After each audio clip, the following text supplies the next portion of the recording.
Gadewch i ni weddio. Diolch yn i ti o ddiw unwaith eto am y fraint o cael dod ger dy fron. Ni'n cyflwyno'n hoedfa i ddofal. Tyrdyn plith tywallt dy ysbryd arno. Mi ni gofyn hyn o drwy enw a ceiddiant yn harglwydd Iesu Grist. Amen. Croeso gwasanaeth ar ôl yr hoedfa fe fydd na baned drws nesaf yn y neuadd. Fydd yn hoedfa nesaf pnawn Sul am hanner awr wedi 3. Blaen rybydd am ein hoedfa adeg y Pasg, gwasanaeth y Pasg. A'r nos iau cyn y groglith, fe fydd parchedig Martin Williams yn pregethu Emynau Capel am hanner awr wedi 7. Nawr wrth i ni gymryd y casgliad, gwni aros ar ein heistedd i ganu Emyn Rhif 18 i'r arglwydd cenwch lafar glod a gwnewch ifudod llawen fryd. Emyn Rhif 18.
Darlleniad o lyfr yr Actau, y 7fed benod ac yn dechrau darllen adnod 51. Actau 7, adnod 51.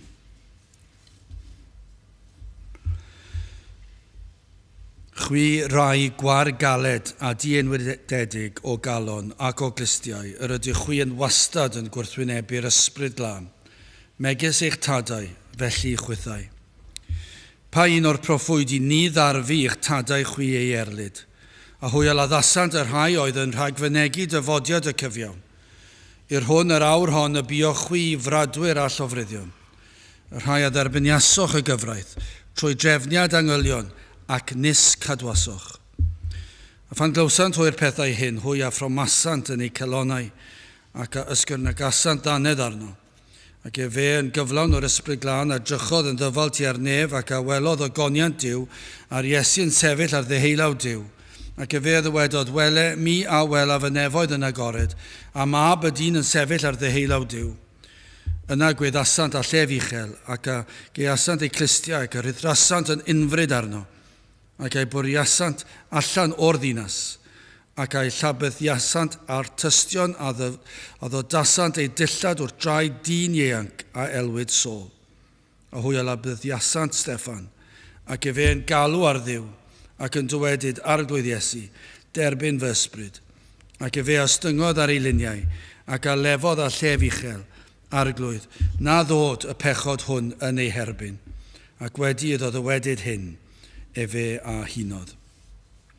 Bydd y bendith Duw ar ei air sanctau Dduw. Gadewch ni nawr droi at ein harglwydd mewn gweddi. Diolch yn i ti unwaith eto o Dduw am y fraint o cael dod ger dyfron ac yn dod trwy enw a thrwy heiddiannau dy fab a'n gwaredwr yr arglwydd Iesu Grist. I ni yn diolch am bob un cyfle i ni'n gael i ddod gyda'n gilydd, i ddod ar ben ein hunain o Dduw. I ni'n diolch am bob cyfle i alw arna ti. Ac i ni'n ddiolchgar o Dduw bod y ffordd wedi ei hagor. Ac hyn oll trwy'r arglwydd Iesu Grist. Ac felly ni'n galw arna ti, fel dy blant, arna ti drigarhau o'r newydd tuag ato ni yma y bydde di yn caniatáu ni brofi mewn ffordd nad i ni wedi brofi o'r blaen dy bresenoldeb yma. Wrth i ni ddyrchafu'n llygaid tuag at y mynyddoedd. Y byddwn ni yn cael y profiad o Dduw, y byddwn ni yn gallu dyweld i trwy lygad ffydd ac yn teimlo'n calonau yn cynhesu oddi mewn. Maddau ni mor aml yr hyn sydd yn wir fod ein calonau yn gallu bod yn oeraidd iawn. Ac i ni yn tristau am hyn, ac yn gweddio o Dduw bydde di yn maddau ni bod ni'n caniatáu dyddiau, wythnosau, misoedd hyd yn oed. Ac o Dduw, i ni'n gwybod mor bosib yw blynyddoedd i fynd heibio yn calonau yn oer tuag at y beth ydy. Y sel hynny wedi hen ddiflannu. A pethau y byd yn dod i fewn. I ni yn gofyn i ti o Dduw i faddau ni am hyn ac i'n deffro ni o'n trwmgwsg ac i'n hysgwyd ni ac i beri y byddwn ni yn dy geisio di gyda'n holl nerth, dy garu di gyda'n holl galonau.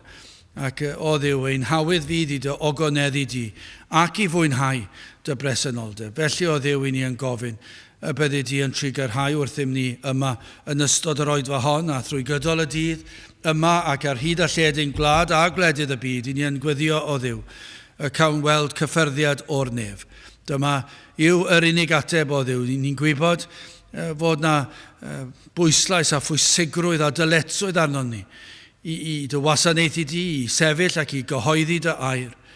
Ond o Dduw, i ni'n gwybod, mae dim ond ti sy'n gallu ychwanegu y fendith a dwy'n ffrwyth. Ac felly o Dduw, i ni'n gofyn i ti i ddod lawr. Ac i beri y bydd yna lwyddiant ei ddair di. Y bydd yna ffrwyth i'w weld. Ac mae ti fydd yn cael y mawl a'r clod. O Dduw, dim ond ti sydd yn gallu gwneud hyn. Dim ond ti sydd yn gallu peri y bod enaid yn dod o dywyllwch i oleini.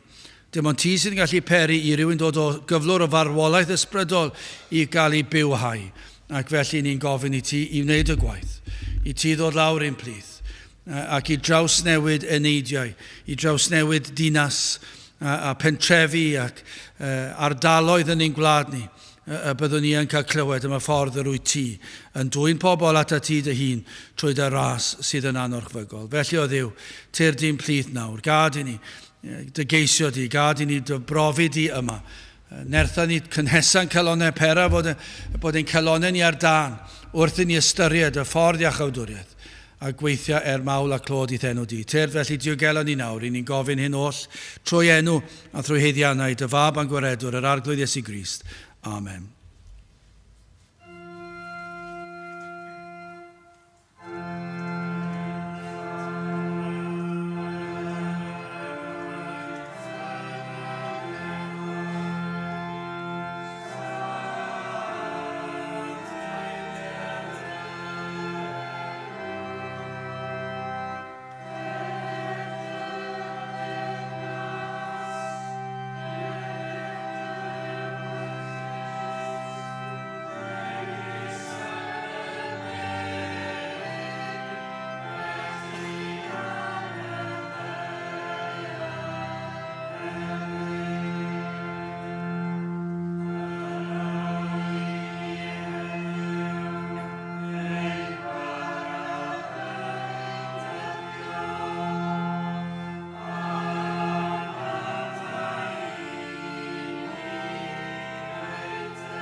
Gydewch ni ganu Emynau 266 dyro I ni weld o'r newydd mae tŷ arglwydd yw ein rhan. 266 gen I sefyll i'w chanu.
Byddwn testyn o lyfr yr Actau, y 7fed benod ac adnod 51. Actau, penod 7, adnod 51. Chwi rai Gwargaled a diweddedig o galon ac o glistiau. Yr ydych chwi yn wastad yn gwrthwynebu'r ysbryd glân. Megis eich tadau, felly chwythau. Nawr, yr oedd Duw wedi bendithio ei was Steffan. Ac wedi defnyddio i'w ogoniant. Yr oedd na fendith wedi bod ar y gwas yma. Actau penod 6 ac adnodau 7 a 8. A gair Duw a gynyddodd a rifedi'r disgyblion yn Jerusalem a amlhaodd yn ddirfawr a thyrfa fawr o'r effeiriad a fydd hasant i'r ffydd. Eithyr Steffan yn llawn ffydd a nerth a wnaeth ryfeddodau ac arwyddion mawrion ymhlith y bobl. Am fendith. Am bresenoldeb Duw oedd yna yn ystod y cyfnod yna. Yn sicr, i ni'n gallu meddwl am y cyfnod yma fel cyfnod o ddiwygiad arbennig ac ddiolchgar I Dduw am yr hanes yn ein gwlad, am hanesion o Dduw yn bendithio ac yn dod lawr. A dyma I chi enghraifft o bresenoldeb Duw, bod na fendith. Yn Jerusalem, bod na amlhau yn ddirfawr. Dychmygwch y peth. Mae'n anodd I ddychmygu yn diwe yn yr oes yma. Mae'n wir yn anodd dychmygu pethau yn gwella yn ein gwlad fach ni, yn y ddinas hon, I feddwl y gall pobl ddod mewn yn ei tyrfaoedd. I ni'n credu fod e'n bosib, ond mae wir yn anodd I ddychmygu yn diwe. Dyle fe ddim fod, dyle ni'n gallu credu fod wedi wneud yn y gorffennol ac yn gallu wneud yn y dyfodol. Ond rhywsut mae Satan wedi llwyddo peri ni golli'r dychymyg hyd yn oed, a'r disgwyliadau. Ond o ganlyniad i'r fendith, fe ddath na wrthwynebiad o'r synagog yn ei erbyn. Adnodau ymlaen, ychydig bach, 11 ac tan 13. Yna gosodasant wir i ddywedyd, na ni a'i clywsom ef yn dywedyd geiriau cablaidd yn erbyn Moses a Duw. A hwy ac yn yrfasant y bobl a'r heniriad a'r ysgrifenyddion a chan ddyfod arno a'i cipiasant ef ac a'i dygasant i'r gynghorfa ac a osodasant gai dystion, yr rhai a ddywedant, nid yw'r dyn hwn yn peidio dywedyd cableiriau yn erbyn y lle sanctaidd hwn a'r gyfraith.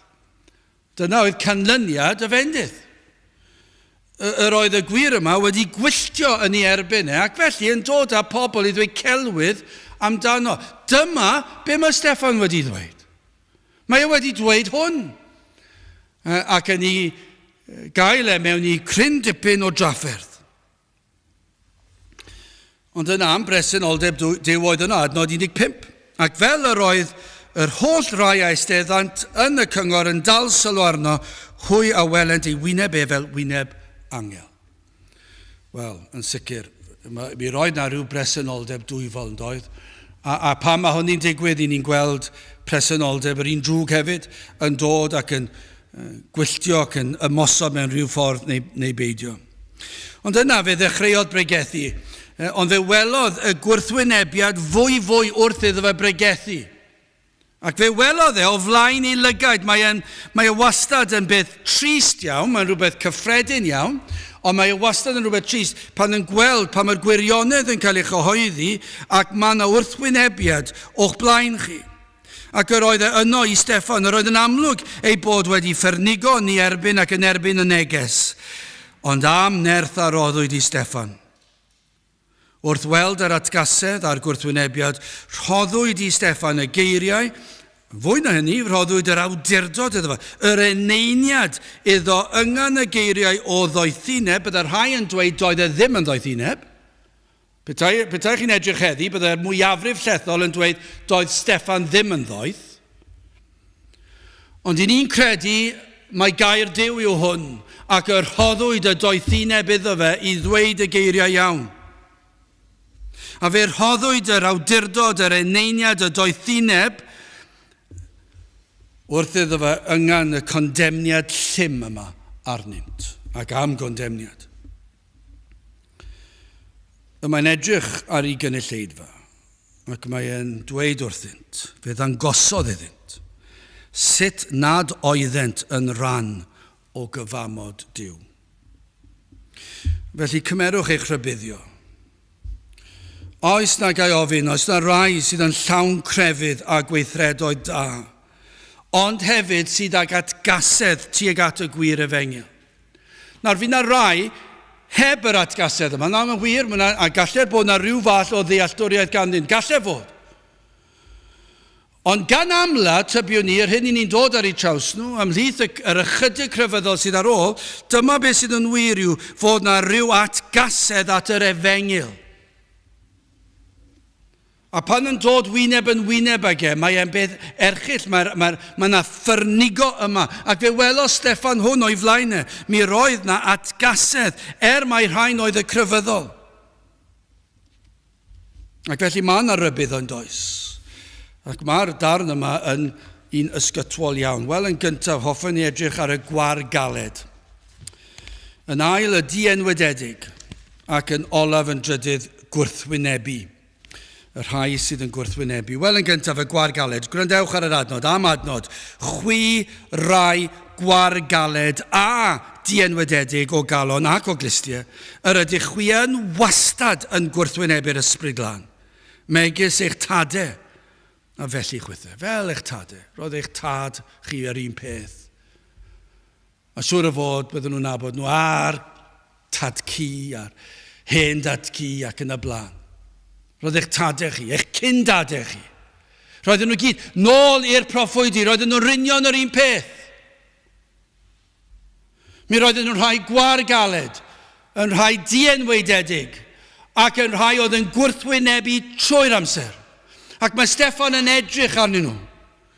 Ac fe edrycha i fyw llygaid aelodau o'r Sanhedrin. Dyna chi ddoethineb, a dyna i chi ddewrder, a dyna i chi awdurdod, Allai ddim dychmygu dim byd mwy brawychus na sefyll lan. Dwi wedi cael ambell un yn y gynulleidfa. Chi gallu gweld nhw wrthi yn mynd yn wyllt ac yn ffyrnigo. A mae hwnna'n sigloch i rhywfaint fel person. Dwi ddim yn neis i weld e. Ond i weld y Sanhedrin o'ch blaen chi. Wrth gyfach aelodau o'r uchel lys. Y crefyddol, yr arweinwyr o'ch blaen chi. Ac yn arhoddwyd dewder o Dduw yn unig i Steffan. Achos oedd e'n gwybod yr erledigaeth oedd e'n mynd i gael, byddai yn ei gael, yn wir oedd e'n gwybod fydde siŵr o cael ei ladd. Ac i ni'n gwybod, chydig o'r nodau ymlaen, mae'n cael ei ladd yn y ffordd fwyaf creulon allai ddychmygu. Dwi ddim yn gallu meddwl am ffordd gwaith na pobl yn taflu cerrig. Mae un carreg yn brifo. 2 garreg yn brifo, pe ydych chi'n cael pentwr o gerrig o bob cyfeiriad, o does dim osgoi, a chi'n trial cuddio, ac chi'n cael eich pwndio i'r llawr. Ac roedd Steffan yn gwybod bod hwn yn siŵr o ddigwydd. Dim mater o colli ffrindiau yw hwn. Dim mater o peidio cael eich gwahodd to yw hwn. Dim mater o upsetio un neu ddau yw hwn. Mae hwn yn golygu roedd e'n gwybod bydde siŵr o cael ei labyddio achos oedd y criw oedd o'i flanau mor wyllt. A mae'n dangos iddyn nhw, dydych chi ddim yn rhan o deyrnas Duw. Nad oeddent yn rhan o'r cyfamod. A byddech chi siŵr o feddwl, ai doedd Steffan yw hwn. Mae gymaint o waith gen ti i'w wneud. Paid a bod mor glir. Paid a bod mor ddiagwyn. Paid a herio reina. Mae reina mynd i cael ei upsetio os ti'n mynd i gwestiynu. Dydyn nhw ddim yn Gristnogion. Dydyn nhw ddim yn mynd i'r funud nefoedd. Dydyn nhw ddim pobl Israel, pobl Dduw. Dydyn nhw ddim yn rhan o'r cyfamod. Nid yna'r peth doetha i'w ddweud o gwbl. Paid a dweud et, Steffan. Dwi ddim yn ddoeth.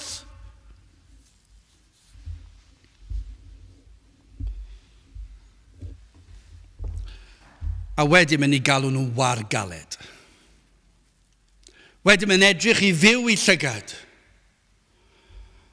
Ac mae'n edrych ar hain ac yn dweud i chi yn wargaled, gwar eich gwddwg fan hyn, a chaled.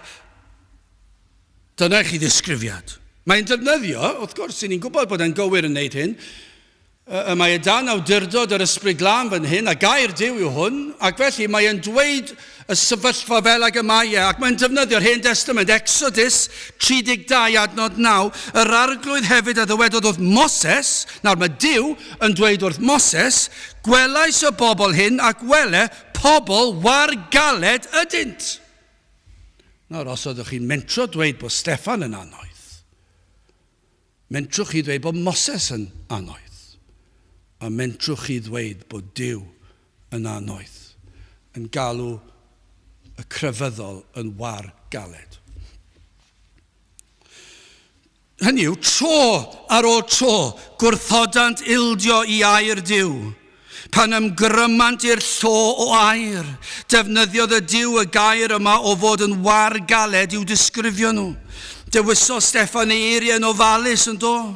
Roedd e'n gwybod o dan ddylanwad yr ysbryd glân byddai gynulleidfa gwrthwynebus yn deall y term ac yn gwybod beth oedd e'n ei olygu. O'n nhw'n gyfarwydd ar terminoleg. Yr oedd yr ymadrodd yn dod, i ni'n gwybod, o fyd amaeth yn doedd e. Y pryd hynny. Ac felly mae'r term yma o fod yn wargaled, doedd dim un o'r rhain yn mynd i cael trafferth i ddeall beth oedd arwydd y cad y peth, nid bod eich gwddwch chi chydig bach yn stiff. Ddim yn sôn am na. Chi'n deffro cysgu braidd yn anghyffyrddus a chi'n dweud, o, mae'n ngwddwch. Ddim yn sôn ar y lefel na, nagyn. Dydy Duw ddim yn disgrifio'r bobl yma fel hyn ar y lefel na. Mae'n disgrifio nhw ar y lefel arall, a mae'r term wedi dod o'r byd amaethyddol. Hynny yw gosodwyd iau ar yr ich neu geffylau mwyn iddynt gydweithio wrth wneud tasg arbennig a redig y tir. Ac mwyn cael yr ich neu'r ychen neu'r ceffylau neu beth bynnag oedden nhw ar y pryd i dynnu'r teclyn trwy'r ddeiar. Roedd angen yr iau yma iddyn nhw gydweithio. Ond petai'r anifel yn gwrthod yr iau. Hynny yw, mi roedd yr anifel yn gwrthod ildio a chydweithio. Ac yn bod yn anifydd yn dangos ystyfnigrwydd. Ac felly, Ni fyddai'r anifail o werth ar gyfer y dasg. Ac dyna'r ymadrodd defnyddio Duw i ddisgrifio'r sawl o wrthododd ildio i wair, i'w gyfraith e. Mae e'n dweud, mi rydych chi yn stwbwrn. Mi rydych chi'n ystyfnigio, chi'n gwrthod ildio, chi'n gwrthod plygu, chi'n gwrthod cael eich arwain, chi'n gwrthod gosod eich hun o dan fy ngair i, o dan cyfraith Duw. Doedden nhw ddim yn barod ildio i ofynion Duw, gan yr oedd, i ni'n gwybod pam, i ni'n deall pam, gan yr oedd yn ysbrydol. Mae yna lawer heddi, fel oedd pryd hynny, yn fwy na pharod i ildio i ofynion crefydd, achos mae e'n rhyw weithred ni'n gallu wneud, fel dod i'r capel, mae'n hawdd yn diwe. Mae hwnna'n broblem i'r mwyafrif yn y dyddiau yma, ond mae'n ddigon hawdd yn diwe. Mae'n mater o bod yn drefnus a cyrraedd mewn pryd i dod i'r cwrdd. A dyna'r crefydd. Gallwn ni ddod yn cario Beibl a dod i'r cwrdd. Gallwch chi gwisgo smart a dod i'r cwrdd. Gallwch chi dod i'r cwrdd gweddi, ac mae hwnna'n grefydd eitha hawdd. Mae rhoi darn o bapur i rywun yn rhywbeth eitha hawdd. Gall unrhyw un rhoi darn o bapur i rywun. A dweud wrthyn nhw, dewch i'r cwrdd. Felly mae crefydd yn gallu bod yn beth hawdd iawn. A wneud i ni deimlo well. Yn aml iawn, mae'n gallu wneud chi deimlo well. O leia dwi'n mynd i'r capel. Ac o leia dwi'n neud, a wedyn ni'n gallu neud cyfres o reolau. Dydw i ddim yn mynd i wneud hwn, i ni wedi dod i'r cyfnod y grawys, a mae pobl yn meddwl, os na i ddim bita siocled yma mis nesaf, mae hwnna'n neud fi teimlo well. A fi Duw yn hapus da fi, achos bod fi ddim wedi bita siocled am fus. Mae'n grefydd allanol yn diwe. Mae'n rhywbeth eitha rhwydd. Allech chi ddod â mewn rhai crefyddau peryr undodau. Unwaith y flwyddyn neu unwaith mewn bywyd, os a i ryw le arbennig a gweddio sawl gwaith ar y ffordd, dwi'n teimlo'n well. A dyna yw crefydd. Mae rhai crefyddau ni'n gallu gwisgo lan a teimlo well. Os dwi wedi gwisgo lan mewn rhyw ffordd arbennig, dwi'n teimlo well, achos mae hwnna'n profi Dduw fy mod i'n grefyddol. Mae gyd yn allanol. Mae Cristnogaeth yn grefydd allanol ar y cyfan pan i chi wedi camddeallu. Ond mae mor hwydd. Canu emynau, mynd i'r gymanfa ganu. Mae'n rhywbeth rhwydd, achos chi licio canu, chi licio'r tonau. Ond roedd Duw yn gwybod bod yr Iddewon yn wargaled, achos o'n nhw'n gwrthod yr ysbrydol. Roedden nhw dim ond yn chwarae gyda chrefydd allanol. Ac felly mae Duw yn ei galw nhw'n wargaled, i chi'n gwrthod plygu i'r gyfraith yn ysbrydol. Achos o'n nhw'n llawn balchder. Achos oedd pob gweithred yr oedden nhw'n wneud, roedden nhw am cydnabyddiaeth ohono. Roedden nhw am i rywun i ddweud pa mor dda oedden nhw, pa mor well oedden nhw na pobl eraill. Ac felly dyna oedd eu crefydd nhw. Yn deheu am glod am ei rhan hwy, ond ni ddeallant y proffwydi. Dyna oedd y neges, a ni ddeallant neges o Dduw. Cymaint felly, i ni'n dysgu, darllenwch yr Hen Testament, erludiant proffwydi Duw, ei lladd hyd yn oed. Dyna oedd y lefel. Pan o'n nhw'n dod wyneb yn wyneb a gwas yr arglwydd, y proffwydi, roedden nhw'n ei erlyd nhw a'i lladd nhw eu cysau. A rhywbeth a barhaodd a welwyd pan dath Iesu Grist y Meseia, achos ni dderbyniant yr Iesu chwaith, gwrthodant yr Iesu. Gwrthodant ildio a phlygu i fynwesu gair Duw na'r efengil. Roedden nhw'n cysau yr efengil. Mae mor drist o feddwl, mor hyfryd yw'r efengil. Pan chi'n meddwl nawr yn y cyd-destun yma am yr iau ar yr ychen, a'r darlun yma o fod yn wargaled, yn styfnig, yn gwrthod ildio i'r ffarmwr neu beth bynnag, a'r darlun felly oedd i'r Iddewon neu'r crefyddol, yn gwrthod ildio i'r ysbrydol, yn gwrthod ildio i air Duw. Ond mor wahanol, a mae'r Iesu yn ei ddefnyddio Mathew 11, adnod 28. Dyma be mae'r Iesu'n dweud, deuwch ata fi bawb ar y sydd yn flinderog ac yn llwythog, a mi a esmwythaf arnoch. Cymerwch fy iau arnoch, a dysgwch gennyf, cynnes addfwyn y dwyf, a gostyngedig o galon, a chwi a gewch o'r ffwystrau'ch eneidiau. Cynnes fy iau sydd esmwyth, am baich sydd ysgafn. Ond chi ddim yn deall. I chi'n neud e mas i fod yn rhywbeth arall. Ac i chi'n parhau ar y ffordd yma, chi'n gwrthod ildio, chi'n gwrthod gwrando, chi'n gwrthod ymateb i fy ngair i.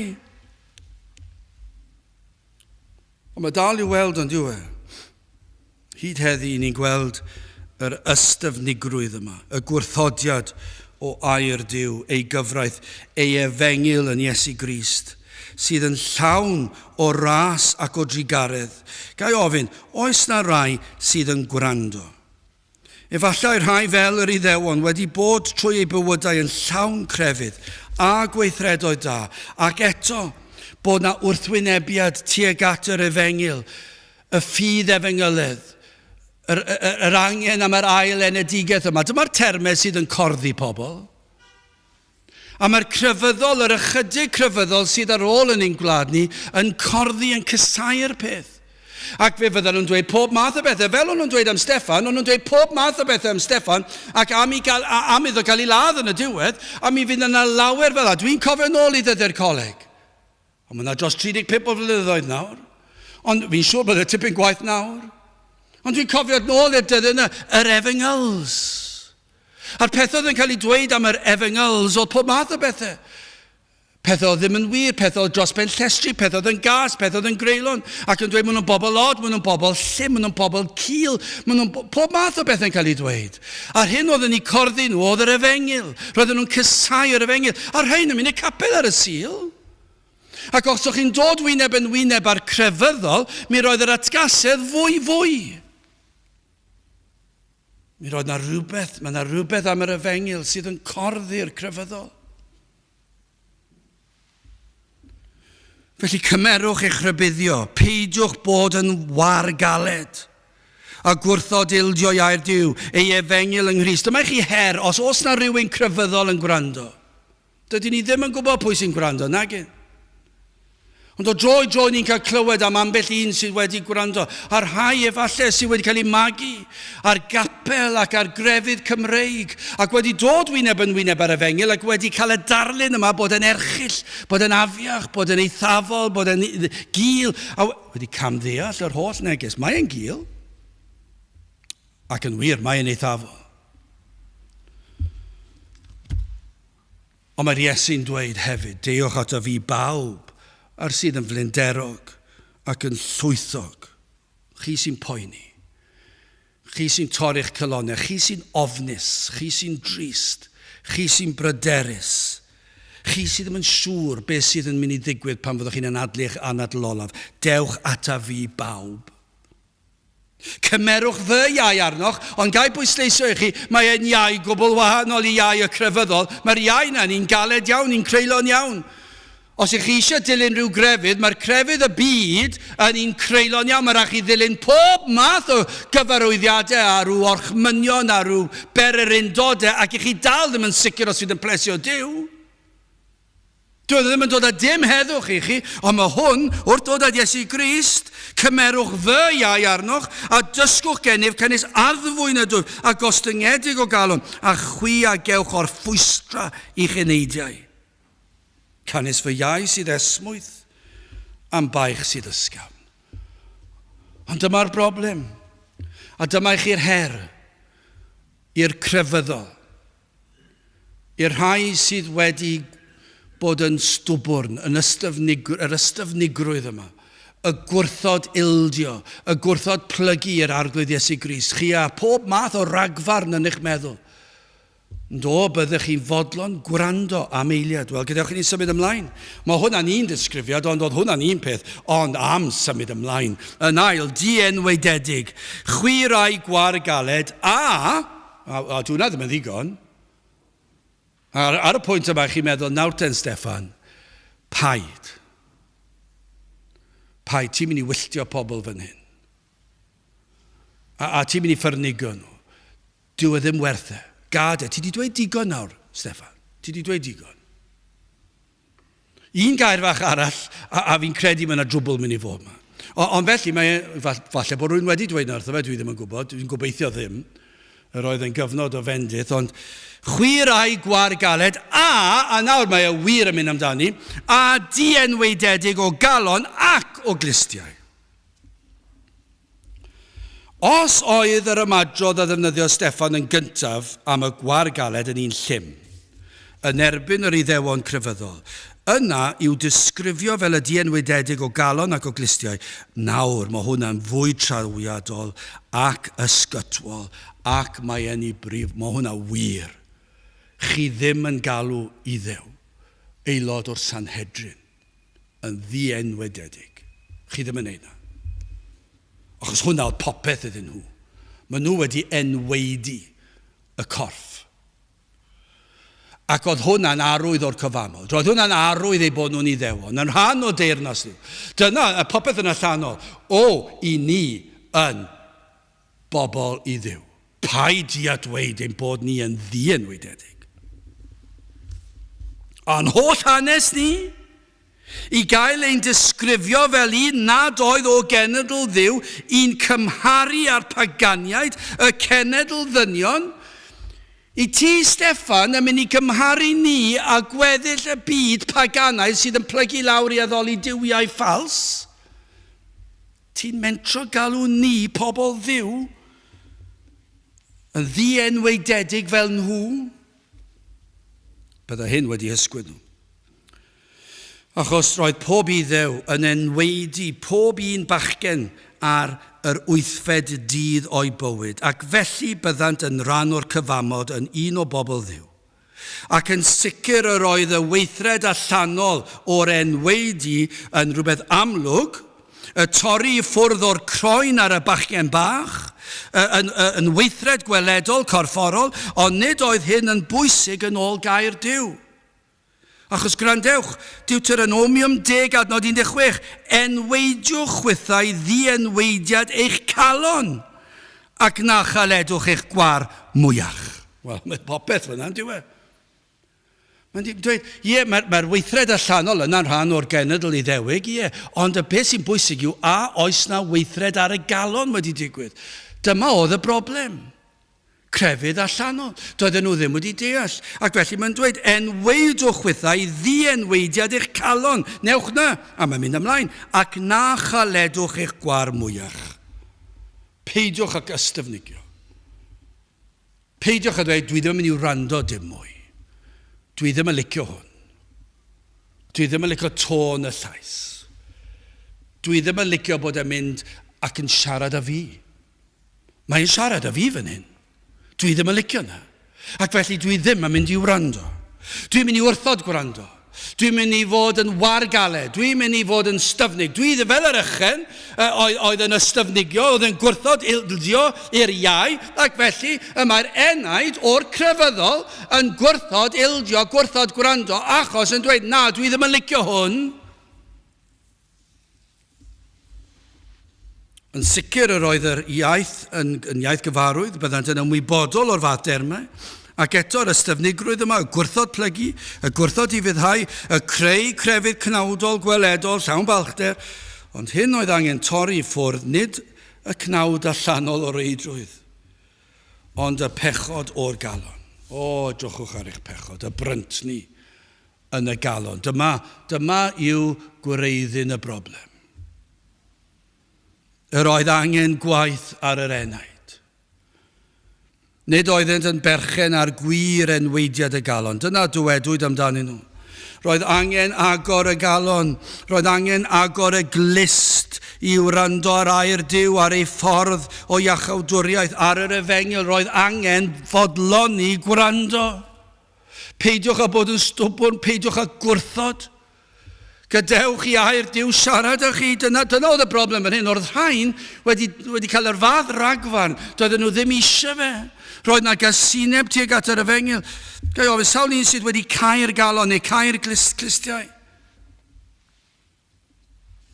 Yn achos y sawl oedd o flaen Steffan, nid yn unig, nid oeddent yn caniatáu I air Duw ddylanwadu arnynt, ond eithon nhw cam ymhellach, roedden nhw'n ffyrnig yn ei erbyn. Mae yna rai sydd yn aros fan hyn yn gwrthod gwrando. Mae yna rai, mae yna'n wir, mae yna rai fyna, dyn nhw ddim yn mynd lot ymhellach. Mae nhw dal yn eog, ond o ran yr hyn I ni'n ei weld, mae nhw'n gwrthod gwrando, falle ewn nhw'n ôl i'r byd. Neu parhau yn y capel, gweddill I bywyd, byth yn deall yr efengil efallai. Falle yn, mae'n anodd dweud, ond I chi'n gweld, mae yna wrthod, dyn nhw ddim yn gwrando.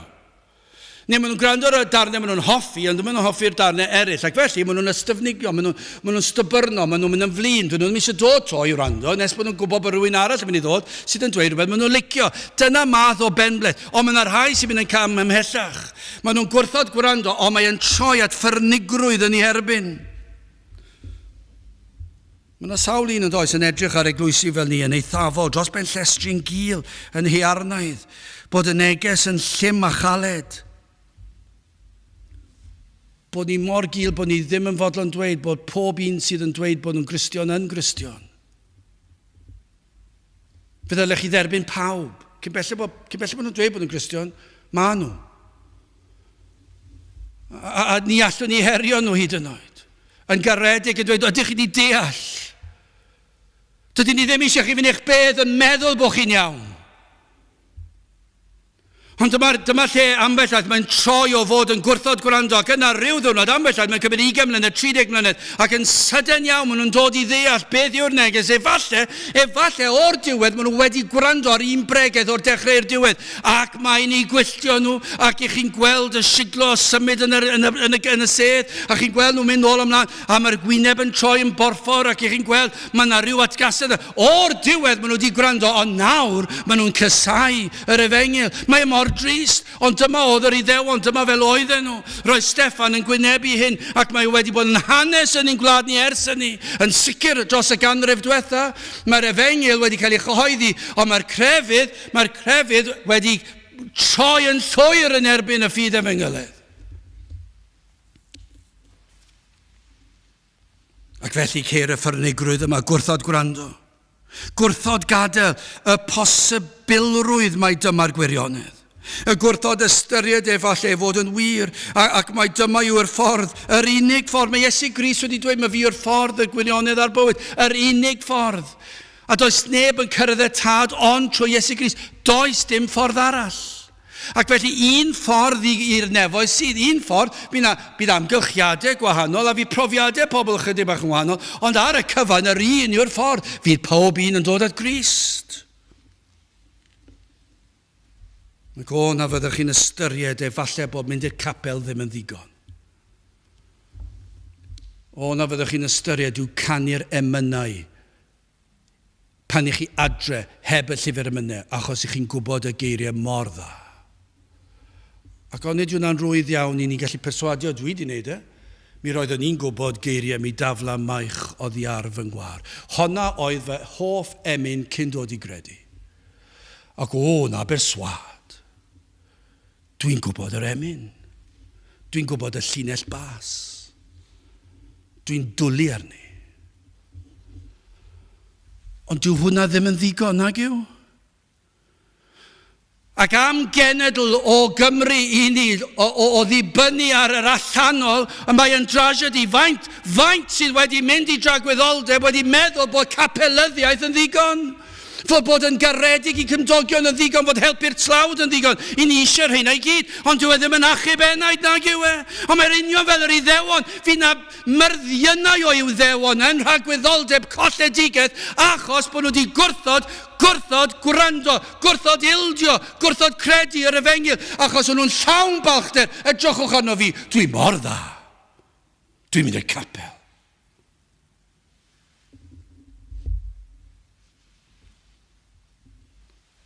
O fydd yn gosod nad oes gwaith wedi digwydd yn y galon. Dyna beth o Steffan yn dangos. Ydych chi'n deall, oedd yn edrych ar yr rhai oedd yn mynd i ladd mewn ychydig o funudau.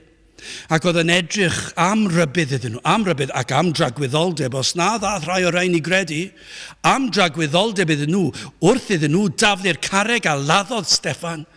Gafon nhw rybydd gan Steffan. I chi'n wargaled, chi'n stwbwrn, chi'n llawn balchder, i chi heb cael yr enweidiad o'r galon, i chi ddim yn gadael i Dduw ddod i'r galon, i chi'n gwrthod gwrando, chi'n rhoi eich dwylo dros eich clistiau, chi'n gwrthod ildio. Doedd dim ail enedigaeth yn agos. Doedd yr enaid ddim wedi ei fywhau. Rhufeiniaid 2, adnod 28 a 29, gwrandewch ar hyn. Canys nid yr hwn sydd yn yr amlwg sydd i Ddew.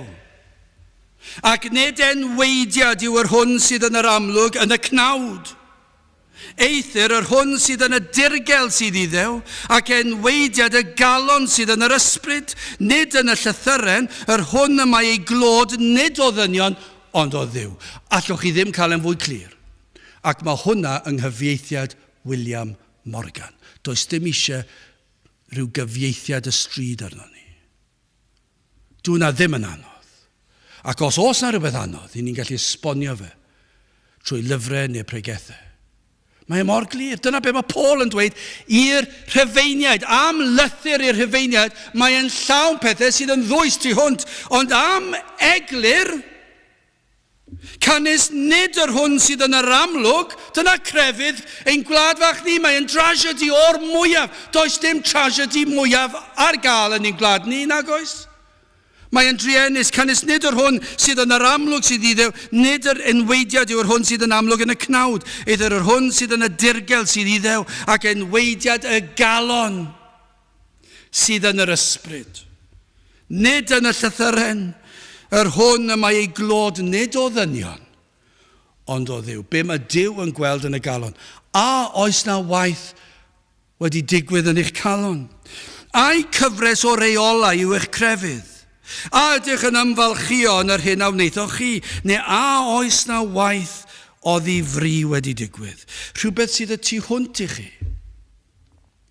A yw'r arglwydd wedi gweithio ar eich calon, wedi dangos i chi eich pechod? Dyw'r pethau yma ddim yn bethau ni'n gallu gweithio lan ag yn nhw.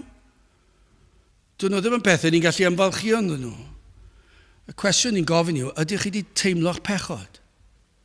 Fi rhain teimlo fe mwy nag eraill, ond ydych chi wedi teimlo yr eogrwydd yna, a mae Pantacelyn yn ei ddisgrifio, eogrwydd fel mynyddoedd byd.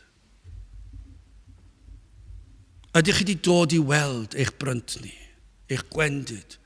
Ydych chi wedi dod i weld eich anallu, dydych chi ddim yn gallu achub eich hunan? Oes na gyfnod lle wedi dod, lle chi wedi gweld, does dim gobaith i mi? Beth fedra i wneud i achub fy hun, a chi ddim yn gallu, a chi'n trial gwella, a chi ddim yn gallu. A ydych chi wedi dod i weld yr hyn a wnaeth Iesu Grist yn eich lle chi? Dyna'r cwestiwn, dyma yw'r Efengil. Ydych chi wedi dod i weld, pan ni'n pregethu'r Efengil, ni ddim yn dweud, a pan mae pobl yn dweud, o, i chi mor gul, mor llym, ac i ni'n dweud wrthych chi, does dim byd i chi'n gallu wneud i ennill iachawdwriaeth. Os i chi am grefydd, ewch i capeli ein gwlad ni, a fe gewch chi grefydd sydd mor gul, sydd mor llym. Achos fe ddwedodd nhw, mae rhaid mynd i capel, mae rhaid wneud hyn, mae rhaid darllen y Beibl, mae rhaid canu emynau, mae rhaid helpu'r tlawd, mae rhaid mynd i'r clodion, mae rhaid wneud hyn a llall, mae rhaid byd o dicelwydd, a mae yna gyfres hir. Na, ni ddim yn anghytuno da'r pethau yna, mae'r un am pethau hyfryd, ond does dim un yn achub. Ond i ni'n dweud wrthych chi, i ni'n cael ein cyhyddo o fod yn llym, ac i ni'n dweud wrthych chi, os am achubiaeth, os am iachawdwriaeth, dewch at Grist yn waglaw, achos dim ond fe sydd yn gallu'ch maddau chi a'ch golchi chi'n lan. Be sy'n rhaid i chi wneud? Dim byd. Os rhaid fi wella fy hun, na fedrwch chi ddim gwella chi'n, dydych chi byth ddigon da i fynd i'r nefoedd, ond mae Iesu Grist wedi wneud y cyfan i chi. Mae wedi byw y bywyd perffaith yn eich lle chi, mae wedi marw ar y groes fel cosb am eich pechod. Mae wedi wneud y cyfan i chi. Nawr dwedwch wrtha i, odi hwnna'n llym ac yn gul? Dyma i chi'r Efengil fwyaf cyffroes, llawn cysur allwch chi gael.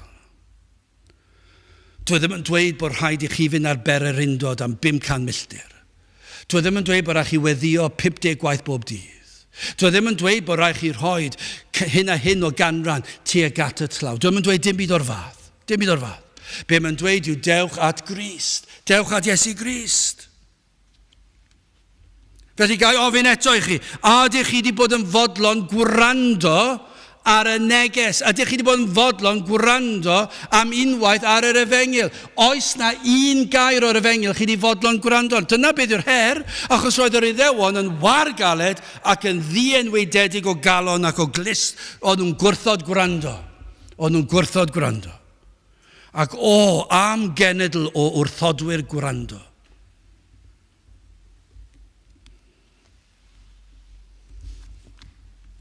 Ond os nad oedd hwnna'n ddigon. Dwi'n siŵr yr oedd aelodau o'r Sanhedrin a'r Iddewon wedi dechrau pigo'r cerrig lan yn barod. Tybiwn ni. roedd eu pocedi nhw'n llawn.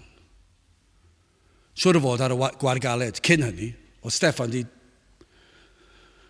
sylwi ar y gynulleidfa, ac felly fe ath e syth at y pwynt. Oedd wedi gweld bod nhw ddim yn deall bod nhw'n gwrthod, ac felly fe ath e syth at y pwynt.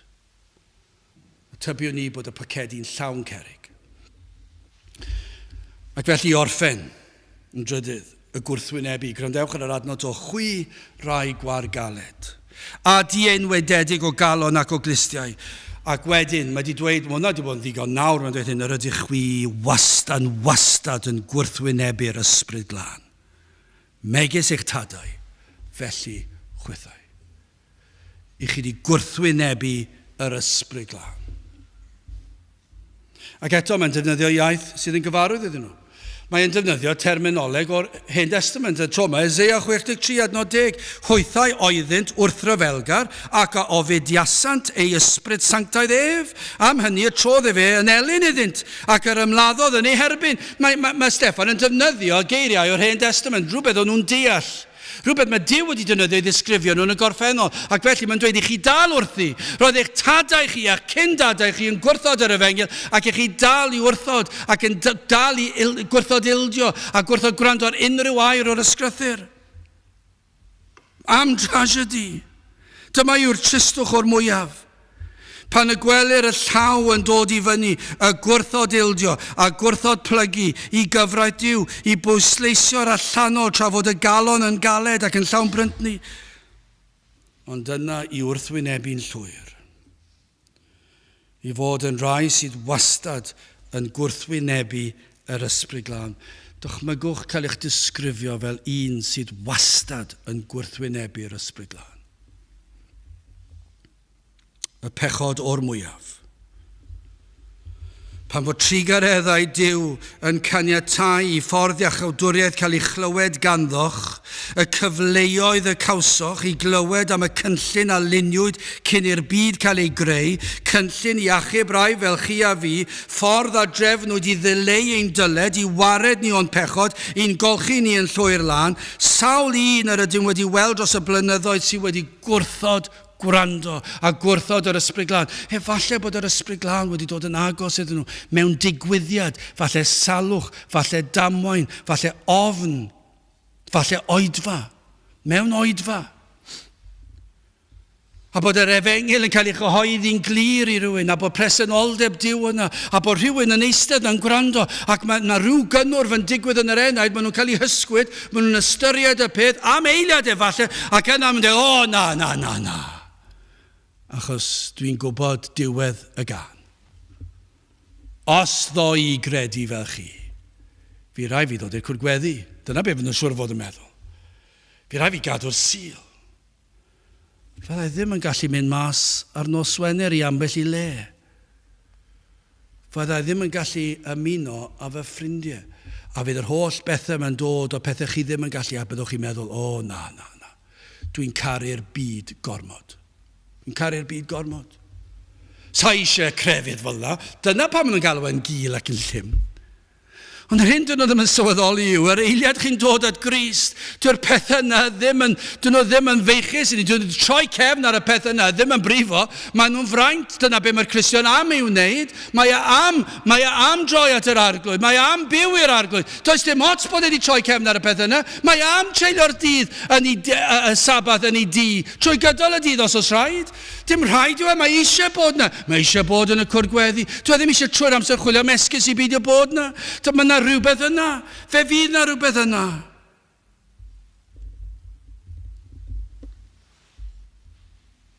Ond maen nhw'n gwrthod gwrando. A maen nhw'n gwrthod mynediad i air Duw. Yr ystyfnigrwydd yma, rhagfarn.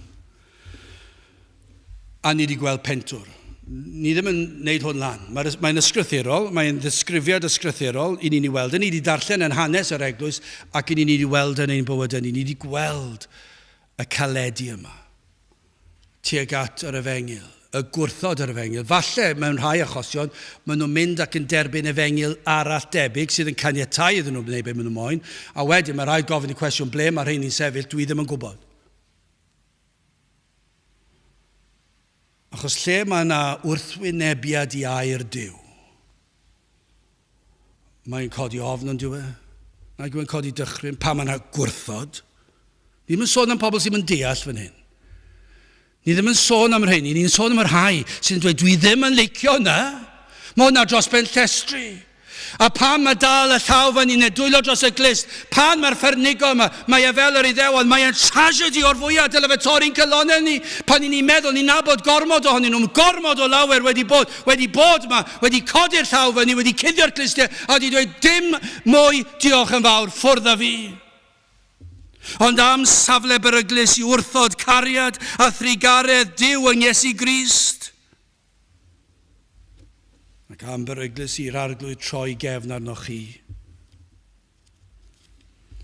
Achos fe ddaw dydd pan y safwn gerifron. Ac felly gai ofyn oes yna rai yma, neu rai sydd yn gwrando, sydd yn trio I gorau I anwybyddu yr efengil a gair Duw, I beidio caniatau mynediad I wair. Ac os felly yn dod lan a pob math o wrthwynebyd, gai ddweud hyn, cymerwch y rhybydd yma o leia. A cymerwch yr her yma, gweddiwch y weddi, galwch ar yr arglwydd, I drigarhau wrthych, gofynnwch iddo agor llygaid eich enaid I weld eich angen am Grist. Dyna beth allan ni ofyn I chi, cyn y gwrthod llwyr, cyn yr ystyfnigio llwyr, cyn y bod chi'n caledu'r galon yn llwyr a dweud, dwi ddim eisiau dim byd o'r fath. Gweddiwch y weddi hon, o Dduw graslon, agor llygaid fy enaid I weld fy angen am Grist. Ac efallai, wel ni'n gwybod, os ydych chi weddio yna, na tynnu'r gair efallai mas. Pan gweddiwch I'r weddi honno o'r galon, I ni'n gwybod mai o Dduw yw e. A fydd gwyrth yn digwydd. Fydd yr enaid yn cael ei feddalhau.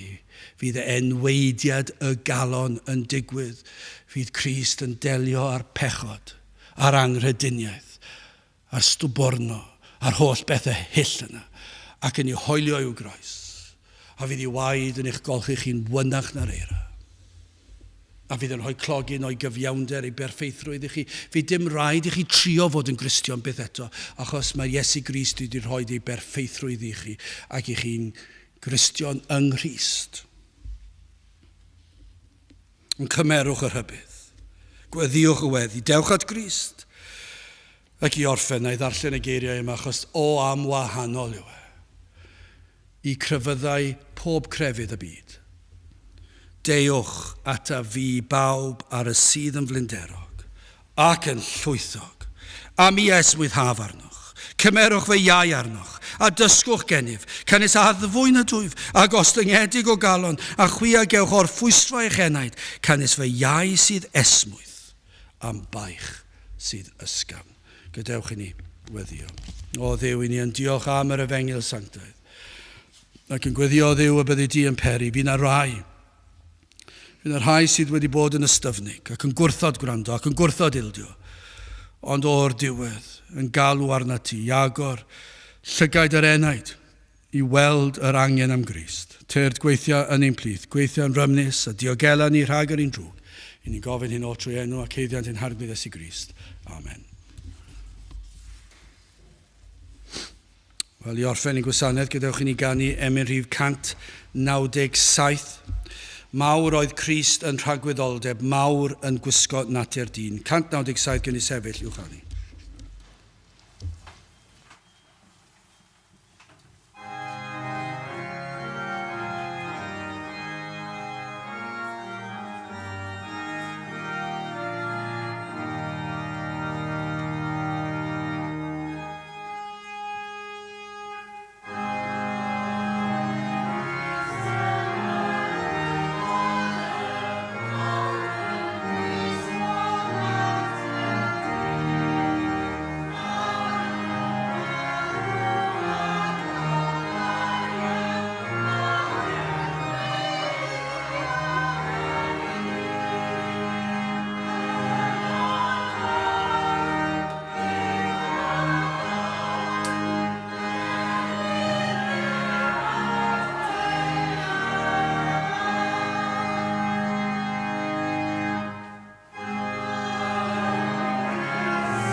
A nawr bydd ydi ras sy'n harglwydd Iesu Grist a chariad Duw a chymdeithas yr ysbryd glân fod gyda chwi oll hyd byth.